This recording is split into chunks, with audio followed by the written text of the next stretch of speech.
David, thank you. Well, that rain, as you just saw, isn't going anywhere for the next couple of days. With families in our area visiting their fallen heroes, the Chattanooga National Cemetery is doing its best to stay beautiful. James Torres is live there tonight. James, how is the cemetery preparing for the rain that's going to be here tomorrow? Well, Kim, where I'm standing right now in the cemetery used to be an avenue of giant American flags. You can see if you take a look down here, this dirt path, that's where the flags were standing before crews took them down and packed them up. That's because they were worried that some of the rain and heavy winds we saw earlier today would have caused some damage, maybe breaking those flags apart. And they say that's pretty much all they had to do really to prepare for some of the weather that comes through around here. But there's no doubt that some heavy rain and the threat of some floods makes the job a little harder for some of the groundskeepers out here.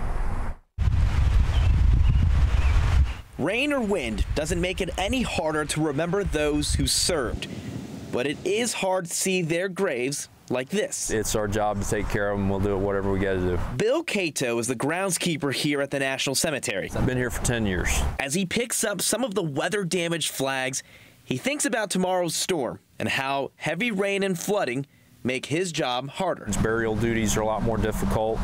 We've got 45,000 wet American flags that are down, so we'll have to wait for them to dry out before we can pick them up so they don't mold or mildew. Flags are down now. Well, the flag should never touch the ground. But crews here are getting help from community members like Ricky Smith to keep the cemetery looking sharp before the storm. A lot of people spend a lot of time coming out here decorating the cemetery to give honor to our veterans. Some of them completely broke off the sticks. Cato says the cemetery's massive drain system will help keep flooding at a minimum, and the 240-pound white marble stones won't be damaged. The ground gets really soft. It makes moving equipment across it difficult if you're going in to do a burial. You just have some safety-related issues like that, and it just involves us being real careful. But should he find anything out of place after the storms hit, he says he'll be ready to answer that call of duty. The work goes on here regardless of whether it's raining or snowing, so or dry. We take care of our veterans no matter what the weather is. They fought and served for us in all kinds of weather, so we take care of them in the same way.